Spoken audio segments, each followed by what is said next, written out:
আপনারা দেখছেন Kolkata today news. তোমাদের শারদ শুভেচ্ছা সবাইকে জানাই। এবং আজ চতুর্থী, এই বছর তিথি অনুযায়ী দুদিন চতুর্থী পড়েছে।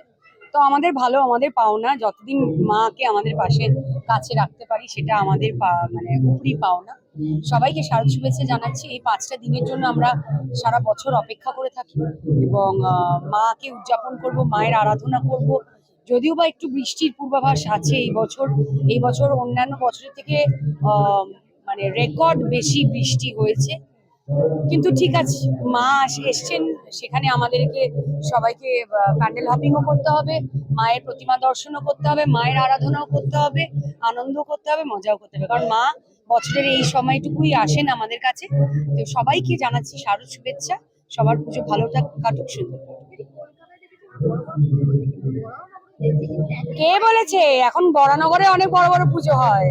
খুব এত সুন্দর ইনোভেটিভ থিম, আমার মনে হয় না যে কলকাতার থেকে কোনো অংশে আমার বরানগর পিছিয়ে আছে।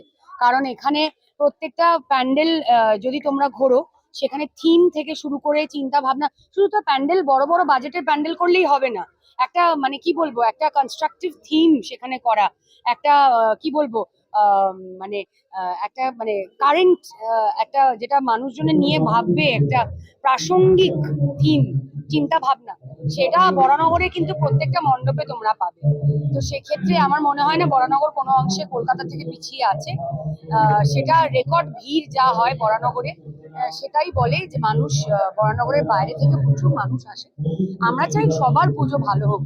পুজো তো মানে এই হেলদি কম্পিটিশনটা সবার মধ্যে থাকা উচিত। এখানে কোনো রেষারেষি নেই, এখানে সবাই সবারটা ভালো করলে দর্শকরা যারা আসবে তারা আরো ভালো পুজো দেখতে পাবে, আরো মেতে উঠেছে। কি বলবে একটু একটু বরানগরে এবার আমি খুব বেশি উৎসাহ লক্ষ্য করছি মানুষের মধ্যে। একটা হচ্ছে বরানগর এমন একটা জায়গা যেখানে পুরো শান্তি আছে, কোনো রকম অশান্তি এখানে নেই, সবাই একসাথে মিলে পুজো করে।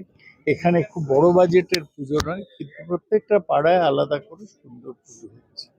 তার ফলে আমরা একটা এফেক্ট সারা বরানগর জুড়েই দেখছি এবং আমি আশা করি এটাই থাকবে। মল্লিক কলোনি অধিবাসী বৃন্দ এই যে বৃক্ষকে নিয়ে বৃক্ষরোপণটা ভীষণ ভালো থিম হয়েছে। আমরা তো বলি একটি গাছ একটি প্রাণ, তাতে উৎসাহ দেওয়া, সব জায়গায় পাড়ায় পাড়ায় রাস্তায় যদি গাছ লাগানো হয় তাহলে জায়গাটা আরো উজ্জ্বল হবে। আপনারাও একটু আপনাদের সংবাদ মাধ্যমে প্রচার করুন, গাছ লাগান, প্রাণ বাঁচান। আমি বাংলায় গিয়ে এই চ্যানেলকেও ধন্যবাদ জানাচ্ছি, মল্লিক কলোনিকেও অভিনন্দন জানাচ্ছি, সবাই মিলে ভালো করে কাজ করুন। সকলের কাছে অত্যন্ত গ্রহণযোগ্য, কারণ আজকে গাছ না লাগালে আমাদের প্রাকৃতিক বিপর্যয় হবে। গাছ না লাগালে আমাদের ফুসফুসে অন্তরায় হবে, আমাদের ফুসফুসে শ্বাস প্রশ্বাস দিয়ে আমরা বেঁচে থাকি। গাছ আমাদের অক্সিজেন দেয়, আমরা কার্বন ডাইঅক্সাইড দিই, গাছ বেঁচে থাকে একে অপরের সমান। সেখানে গাছ প্রাকৃতিক ভারসাম্য বজায় রাখে।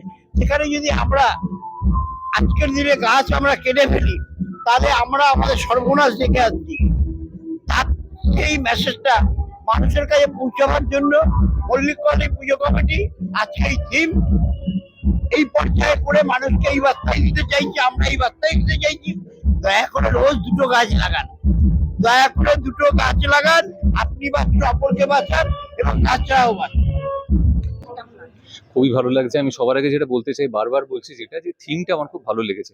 বিশেষ করে এখনকার দিনে যেখানে গাছ কেটে ফেলা হচ্ছে, বাড়ি বানানো হচ্ছে, তার জন্য রাস্তা চওড়ার জন্য গাছ কেটে ফেলা হচ্ছে। গাছ কাটার ফলে কত রকম প্রাকৃতিক দুর্যোগ হচ্ছে সেটা আমরা প্রতি মুহূর্তে ফেস করছি, বুঝতে পারছি, কিন্তু গায়ে মাখছি না। তো এই পুজো মণ্ডপের মাধ্যমে যদি সামান্য মেসেজও কারোর কাছে গিয়ে পৌঁছয় যে গাছ কাটা কতটা খারাপ, এবং তার বদলে যদি বৃক্ষরোপণ নতুন করে শুরু করা হয়, তাহলে তো খুবই ভালো হয়।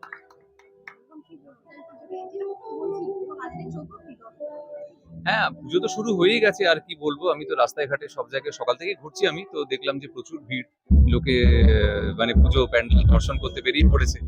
ভালো করে পুজো